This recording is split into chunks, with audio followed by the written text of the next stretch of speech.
Good evening, everybody. I am Dr. Gaurav Kumar Gupta, Senior Resident, Orthopedic Department, Ratularam Memorial Hospital. I think there was some error in our previous live streaming, so we are doing this. We have to wait for a moment for a few more to join. For time being, let me share my profile, my life journey. After being born and brought up in Singrauli, MP, I completed my MBBS from the prestigious College of King George Medical University, Lucknow, and then came for my post-graduation here in Delhi and completed my 3-year DNB course in Hindu Rao Hospital and NDMC Medical College.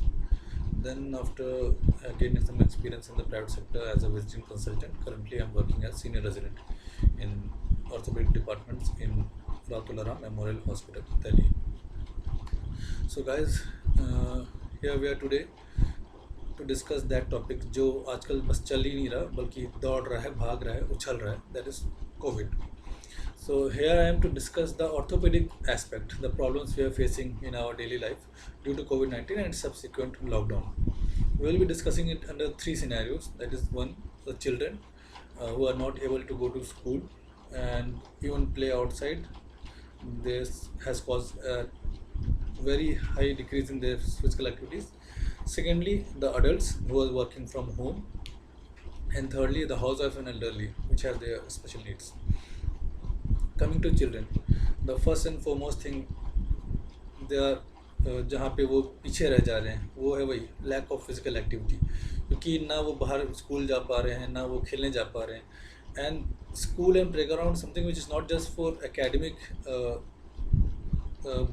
Buildup, it is also for physical as well as social and personality development.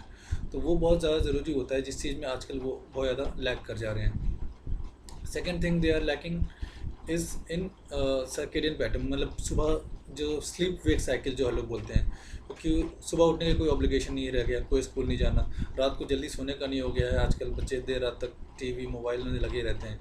So circadian pattern that we say the sleep wake cycle is disturb which has a lot of ill effects on the health, not just mental but also physical ill effect on the health of children. Thirdly is exposure to sunlight. We all know exposure to sunlight is very much essential for generation of vitamin D in our body. बच्चे बाहर नहीं जा पा रहे, उसके कारण से उनके विटामिन डी बॉडी नहीं बन पा रही है, जो कि बहुत सारी चीज़ों के लिए, नॉट जस्ट बोन्स और soft tissue but overall health and immunity development के लिए ज़रूरी होता है. सो ये 3 बड़े मेजर प्रॉब्लम्स है जिसको हमें वन बाय वन टैकल करना है. सबसे ज़्यादा ज़रूरी for this is to develop a regular circadian pattern, a sleep wake cycle. Parents को ज़रूरी है कि वो अपने बच्चों को एक certain point in morning, most probably early morning में हर दिन जगाएं. They have to take meals at fix time and sleep at night at the fix time. Early morning इसलिए ज़रूरी है क्योंकि अर्ली मॉर्निंग के बहुत सारे फ़ायदे साथ साथ में आते हैं. एक तो अगर वो जल्दी सुबह उठेंगे तो उनको वो अर्ली मॉर्निंग सनलाइट मिलेगा, because only early morning sunlight has that particular wavelength of ultra violet UVB rays जो रिस्पॉन्सिबल होते हैं to generation of vitamin D on when skin is exposed to it. तो ये चीज़ बहुत ज़रूरी है कि बस 15 मिनट, इस 15 minute is all required of sunlight exposure to generate daily requirement of vitamin D. तो वो चीज़ करना ज़रूरी है कि अर्ली मॉर्निंग सनलाइट लें. दूसरा, सुबह उठेंगे तो उनके पास ये टाइम होगा for exercise. They can do variety of exercise at home. जो चीज़ उन्हें स्कूल में सिखाया जाता है, जो फिजिकल ट्रेनिंग एक्सरसाइजेज होते हैं, वो सारे कर सकते हैं. One of the best exercise which we can learn from our Vedic culture is Surya Namaskar. It's a perfect exercise. It includes almost all of the muscles from head to toe. Other exercise which I know of is Tad Asana. That also a stretching exercise which stretches almost all of the muscles. And another important aspect that I would like to share here is meditation. Meditation is very important because it affects the pineal gland, which is which plays a vital role in growth and development of the physical development of the child, especially the growing child, the early teenagers, because the growth spurt जो होता है वो उस वक्त ही आ रहा होता है. तो अगर उस वक्त अगर वो मेडिटेशन एंड ऐसे एक्सरसाइज, ऐसे ही आसन प्राणायाम करे जो ग्रोथ में हेल्प करते हैं, तो that will really affect the physical health. क्योंकि एडेड अपॉन अभी ये हो रहा है कि उनका ज़ीरो फिजिकल एक्टिविटी हो गया है, तो इसलिए ऐसे टाइम पे ये सारे एक्सरसाइजेस करना बहुत ज़्यादा ज़रूरी हो गया है. So we have to take in consideration the circadian pattern, sleep wake cycle, early morning sunlight exposure, and exercises, various forms of exercises. Then coming to adults, आजकल वही है, वर्क फ्रॉम होम चल रहा है. Most of the corporate and IT sectors are working from home, and they're facing so many problems in their daily life due to this kind of lifestyle. सबसे ज़्यादा पहला तो वही उनका स्ट्रेनस एक्टिविटी, कोई फिजिकल एक्टिविटी जो मतलब 100 metre चलने से या 2 फ्लाइट ऑफ स्टेयर्स चलने से जो होता था वो भी अब रुक गया है, वो भी अब नहीं रहा. तो बेसिक मिनिमम जो एक्टिविटी कर सकते थे वो भी अब नहीं कर रहे हैं. सेकेंडली, घर पे जब काम करते हैं, जैसे ऑफिस में तो हमारे पास होता है टेबल और चेयर पूरा रहता है, उसमें आराम से सीधे बैठ के काम कर रहे हैं. घर पे जब काम कर रहे होते हैं तो एक बुरी आदत होती है हम सभी की, हमारी भी, मेरी भी है, ऐसे स्लम्प करके बैठते हैं जिससे हमारा स्पाइन गलत कर्वेचर में बैठता है. जैसे आप अगर हमारे स्पाइन पे ध्यान देंगे, मतलब ह्यूमन स्पाइन को अगर आप साइड से देखेंगे तो इसमें 4 कर्वेचर रहते हैं. 2 इंपॉर्टेंट कर्वेचर्स जो हमारे बॉडी में मोस्टली पैथोलॉजी जिससे रिलेटेड होती है वो है स्पाइन की कर्वेचर और cervical spine curvature and lumbar spine curvature, कमर के पास की. ये दोनों ही मतलब हम लोग इसको डिस्टॉर्ट करते हैं और वो बहुत ज़्यादा प्रॉब्लम्स करते हैं. अब नॉर्मल पोजीशन में जब बैठते हैं, जब स्लम्प करते हैं, क्योंकि हमारा नॉर्मल एनाटॉमी ऑफ स्पाइन है एंटीरियर तरफ, आगे की तरफ वो कॉन्वेक्स है, पीछे की तरफ कॉनकेव हो. Same for the lumbar spine, same for the cervical spine. लेकिन हम लोग जब स्लम्प करके बैठते हैं या गर्दन आगे झुका के बैठते हैं तो ये नॉर्मल एनाटॉमी की अगेंस्ट जाता है. तो it can have lots of ill effects on the long run. जितना ज़्यादा करेंगे उतना ज़्यादा ही इल इफेक्ट रहेगा, क्योंकि धीरे धीरे धीरे वो अफेक्ट करना शुरू होगा from soft tissue to the ligaments, to from muscles to ligaments to bones, और धीरे फिर डिस्क प्रॉब्लम भी करता है. So it may cause problems ranging from simple muscle ache, muscle strain for a few hours to few days to prolapse intervertebral disc, PIVD, which is disc problem शुरू हो सकती है अगर लगातार ऐसा लोग एक्टिविटी करते रहे, स्लम्प होकर बैठना, गर्दन आगे झुका के बैठना. तो इन सब चीज़ों को अवॉइड करना बहुत ज़्यादा ज़रूरी है. ये सेकंड मेजर प्रॉब्लम आती है. थर्ड मेजर प्रॉब्लम होती है हमारी सिटिंग आवर्स. लगातार हमारी बैठना होता है 4 घंटे 2 घंटे के लिए. उसमें यह कि अगर लगातार बैठे तो सेम ग्रुप ऑफ मसल्स हमारे अफेक्टेड होते हैं, उन पर ज़्यादा स्ट्रेन आता है, स्ट्रेस आता है, फिर वो वहाँ पे मसल एक होता है. When they take out the support then the burden comes upon bone and disc and ligaments, तो उन पे फिर स्ट्रेन आता है. तो दिस में कॉज लॉट्स ऑफ पैथोलॉजीज. तो हमें ये ध्यान रखना है कि लगातार एक पोजीशन में बैठना नहीं है. हमें मतलब बीच में ब्रेक्स लेना, इंटरमिटेंट ब्रेक्स लेना. 1 घंटे 1.5 घंटे के बाद फिर आप 5 मिनट के लिए आप वॉक कर रहे हैं, या फिर फ्लैट सरफेस पे, मोस्ट प्रोबेबली अगर कोशिश करें हार्ड सरफेस पे फ्लैट लेटना है. Just 5 minutes break, that is enough to give the required rest to those group of muscles कि वो दोबारा उठ के काम कर सकें और सही से करें. तीसरा again is lack of physical activity जो नहीं हो पा रही है. So to tackle with all of them you have to keep in mind वही डू एक्सरसाइजेस के someone had asked us what exercises we can do at home. घर पे वही बात, सारी कुछ भी एक्सरसाइज जो आपको लगता है कि मतलब 5 set of exercise that I know which is chin up, pushup, crunches, planks, squats and lunges. These are the group of exercises which cover almost all of the muscles from head to toe. अगर ये कर रहे हैं pushups, chinups, planks, crunches, lunges and squats, ये सारे muscles इसमें cover हो जाते हैं almost. So this is something we can do if you wake up in early in the morning. तो उसमें हमें टाइम भी मिलता है ये करने का.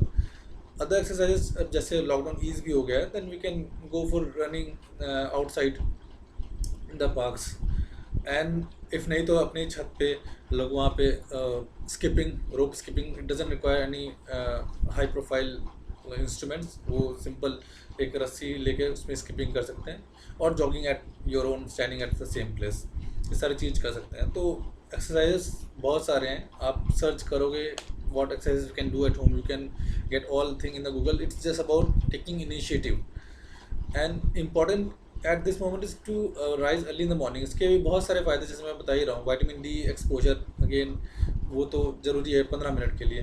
Then circadian pattern, and thirdly exercises.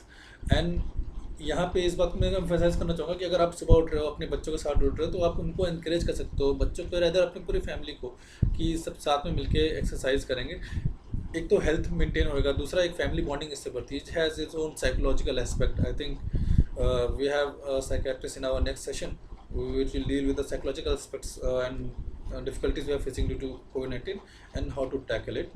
So I'll not go into any details of that, but ये चीज़ भी ज़रूरी है कि how to maintain the improve the psychology in this COVID-19 phase, जो कि बहुत ही डिप्रेसिंग है, कि कुछ हैपनिंग नहीं हो रहा, ना कहीं बाहर घूमने जा पा रहे हैं, ना किस दोस्तों से मिल पा रहे हैं। So with in family bonding बढ़ाने के लिए एक बहुत ही अच्छा टाइम है, and these activities exercises can help in doing so. Also there is also question from Dev Gupta. He is saying that he feels sleepy while working at home. Okay, उसका वही सबसे मेजर रीज़न एक है lack of activity. जब चूँकि physical activity, physical health हमारे mental health को भी अफेक्ट करता है, तो अगर आप फिजिकली एक्टिव रहेंगे तो आप मेंटली भी एक्टिव रहेंगे। आप अगर क्योंकि exercises it releases endorphins and so many other hormones which are responsible for mental build-up. वो endorphins causes happiness, generation of happiness in the body, and ये सारी चीज़ें होती हैं जो आपको mentally भी fit करती हैं, not just physically. So you will feel more active while working and you will be more proactive while participating in family activities. Also there is also a question, okay, he has asked it previously, that regarding the corporate sector, what we should keep in mind. So I already, I think, answered this, that you have to keep in mind the circadian pattern, that you wake up at a particular time irrespective of your office hours, and sleep at a particular time, and at the same time do exercises to have some kind of physical activity. Some kind of physical activity, exercise is always necessary. It doesn't depend on if we are in here in COVID situation. अगर नहीं भी हैं तो दिन में किसी न किसी प्रकार का एक तरह का स्ट्रेटनेस एक्टिविटी होना ही होना चाहिए, डिपेंडिंग ऑन एज। जैसे बच्चे हैं तो वो कहीं खेलने जाएं, मतलब not in this Covid situation, in this Covid situation they can do exercises at home. बड़े हैं उनको कोई ना कोई योगा, प्राणायाम, एक्सरसाइज कुछ करने के होता है। एल्डरली हैं, they can do Swift walking. And let me explain the Swift walking. बहुत सारे जो middle age and elderly people होते हैं वो सोचते हैं कि हाँ पार्क में टहल आए, वो वॉकिंग हो गया, हेल्थ के लिए अच्छा होगा। नहीं, वो 5 किलोमीटर भी टहलाएंगे तो भी वो हेल्थ के लिए अच्छा नहीं होगा। What we recommend for exercise is swift walking. तेज़ तेज़ चलना होता है, हाथ पैर फेंक के चलना होता है पूरा, ताकि आपको पसीना आ जाए, थकान होना चाहिए। There should be some kind of cardio exercise, running, jumping, skipping. Elderly के लिए स्विफ्ट वॉकिंग, ये सारी चीज़ें होती हैं तो ही हमारे बॉडी के लिए वो इफेक्टिव रहेगा, वरना वो बस काम चलाओ, बस घूम के आ गए, वो कोई भी हेल्थ के लिए अच्छा नहीं रहने वाला। Okay, I think we have covered that question. Then comes our third sector, हाउसवाइफ्स एंड एल्डरली। ये वो सेक्शन है जिसमें पहले से ही बहुत बर्डन था, मतलब उनको जो पहले कुछ घंटों का ब्रेक मिल जाता था, अब वो ब्रेक भी नहीं मिल रहा। And hats off to the ladies जो कि घर का भी काम का संभाल रही होती हैं और बाहर जॉब भी कर रही होती हैं, या अब घर बैठे बाहर का जॉब कर रही होती हैं, तो उनके ऊपर बर्डन बहुत ज़्यादा ही बढ़ गया है। और ये वो सेक्शन है जो जिसका स्पेशल कंसिडरेशन बहुत ज़रूरी है। Elderly you know it's high risk group, जिनको सेव करना ज़रूरी है। So I am not going into the general consideration जिसमें हमें कैसे उनको प्रिवेंट करना है, प्रोटेक्ट करना है इन्फेक्शन से और फाइट करना कोरोना को। I am here into the orthopaedic aspect of this. तो इसमें हम ये जानना जरूरी है कि उन एल्डरली की the more than 60 years old patient people and females more than 30-40 years, उनकी capacity to absorb nutrients specially calcium वो काफ़ी कम हो चुकी होती है। And then use that absorb calcium, वो भी यूटिलाइजेशन भी काफ़ी कम हो चुका होता है। So to tackle with it we have to increase the dietary intake. Okay, there is a personal question from Pinky Gupta, which I asked question regarding some condition in her mother's knees. For that I will like to tell the test, ma'am, you are telling about the glide test. It has many interpretations. So it may lead to various other physical tests and investigation or x-rays. So वो personally देख कर ही समझ में आ पाएगा कि क्या है. I will advise you to consult doctor. If you know me then consult me. Okay. We're about talking about a dietary importance. So we have to keep in mind that the nutrients which are not only important for general bodybuilding but also for building the immunity, we have to increase the intake of such nutrients.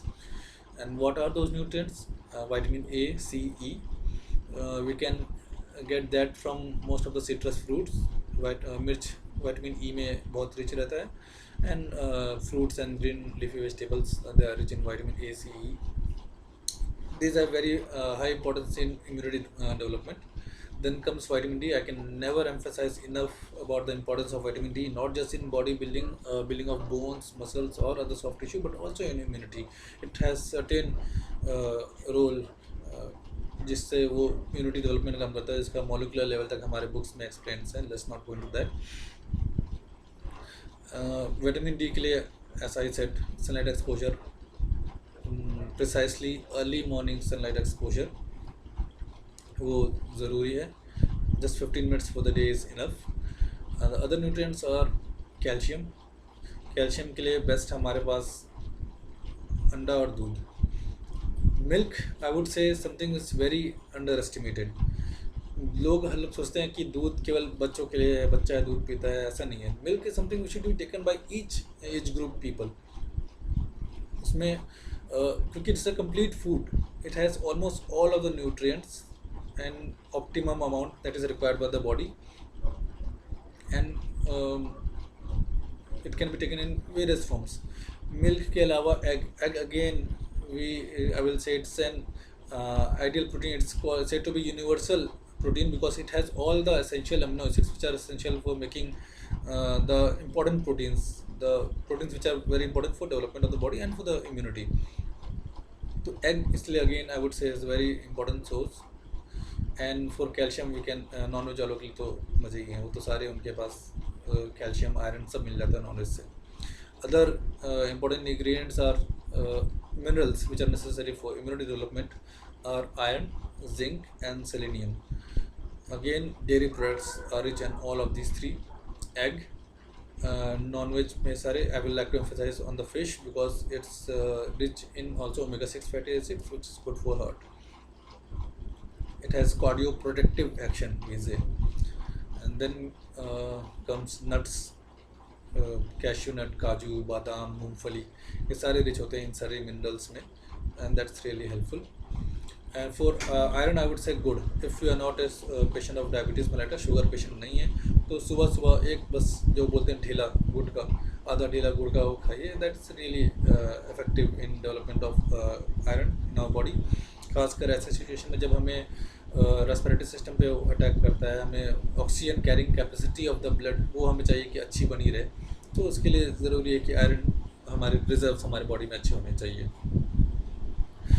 Exercises से ध्यान आया body मतलब breathing capacity से कि those exercises which increases our respiratory system, जैसे जो हमारे प्राणायाम्स हैं, most of them are physical breathing exercise. और you can go for aerobic exercises, और you can go for the cardio exercises, skipping, jogging at the same place. और अब तो park खुल गया तो बाहर रनिंग भी कर सकते हैं. तो ये सारी चीज़ें करना अभी ज़्यादा इम्पोर्टेंट है क्योंकि respiratory system and cardiovascular system, these are two important system जिस पे अटैक होता है कोरोना वायरस का. तो we have to develop, we have to do exercises जो इसको और ज़्यादा स्ट्रॉन्ग बनाए. रनिंग से इसी में ध्यान है, जो मैंने देखा है लोगों को, लोग पार्क में रन कर रहे होते हैं, वो मास्क पहन कर रन करते हैं. आधे घंटे तक 15-20 मिनट तक वो रन कर रहे हैं मास्क लगातार पहने हुए. That can have some ill effects because wearing mask for long time decreases SpO2, the saturation of oxygen in our blood, क्योंकि डिक्रीज ऑक्सीजन इंटेक होता है थ्रू द मास्क. लेकिन वो लगाना ज़रूरी भी है. तो क्या करें, ये ध्यान रखना है जब भी आप ओपन स्पेसेस में होएं, जब जहाँ पे कोई आसपास क्राउड ना होए, कोई छींका खांस ना रहा हो, तो आप बीच बीच में मास्क निकाल के breathe in the fresh air, take in adequate concentration of oxygen inside, वो चीज़ ज़रूरी है लगातार। मतलब there have been a few incidents also जिसमें ड्यू टू डिक्रीज SpO2 लगातार मास्क पहनने के कारण से कुछ बैड हेल्थ में इफेक्ट आया है। तो उसका ध्यान रखना है कि जब ओपन स्पेसेस में हो तो इसका ध्यान रखें कि आप उतार सकते हैं, बीच में निकाल सकते हैं, सांस ले सकते हैं, उसके बाद फिर दोबारा मास्क लगा के then you can continue with your work. Other important thing जो मेरे को ध्यान आ रहा था एक्सरसाइजेस से, okay will get it later. Among the diets I would also like to emphasize on the home made remedies जो हमारे पास मतलब वेदों से कहो चाहे वो चलते आ रहे हैं, हमारी नानी मम्मी से काढ़ा जो बनाते हैं लोग, these are actually effective in building immunity. The components like laung, adrak, haldi, gol mirch, kali mirch that we say rest of places, तो वो सारी चीज़ें का अगर आप काढ़ा बना रहे हैं and then to top up with honey, it has really good effect on immunity boosting. भले बाबा जी का कोरोनिल काम करे ना करे, लेकिन ये मतलब है कि इम्यूनिटी बूस्टिंग में तो काम करता ही करता है। तो it helps in fighting not just corona but overall diseases. I think I have covered most of it.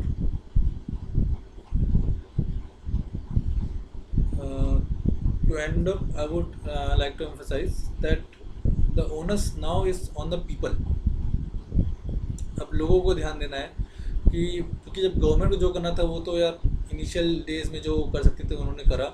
अभी the things are out of government's hand because community spread is already there, whether we accept it और not, there is community spread होना शुरू हो चुका है। तो अब लोगों को ऊपर है कि वो अपना ध्यान रखें, कैसे रखने। बहुत ही बेसिक चीज़ें जो हर कोई इसको पता है, बस कभी ये लोग फॉलो कर पाते नहीं कर पाते हैं। वही है, जब भी आप पब्लिक प्लेसेस में जाएँ मास्क पहन के रहें, जब कोई भी पब्लिक यूटिलिटी की चीज़ें नहीं छूनी है, जैसे door handles, railings and table surfaces, जो लोग टेबल कॉर्नर पे हाथ ऐसे रख के खड़े होते हैं देखते हैं, वहाँ पे और भी कोई हाथ रख के खड़ा किया होता है। तो ये सारी चीज़ें हमें ध्यान रखना है कि इसको अवॉइड करना, टच करना। अगर टच कर लिए then we have to act like we have dirt और ग्रीस इन आवर हैंड्स।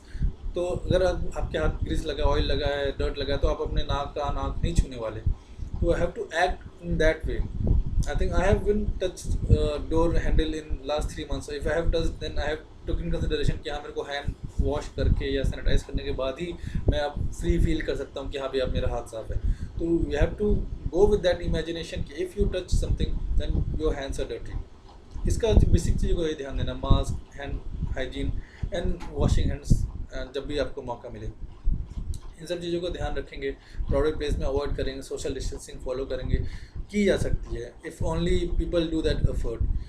तो ये बिल्कुल इस चीज़ को लोग अच्छे से टैकल कर सकते हैं। इसका स्प्रेड इतना स्लोली हो ताकि हमारे हेल्थ इंफ्रास्ट्रक्चर उस चीज़ को हैंडल कर सके, क्योंकि इसका बर्डन हमारे ऊपर भी आ रहा है। So it's not just care that I am helping you, I am helping my self also in this way. So I think that will do for today. Over to for the next video. Okay, hope you all take care and thank you for taking out time to watch this video. I hope it was very productive for you all. Thank you. Goodbye.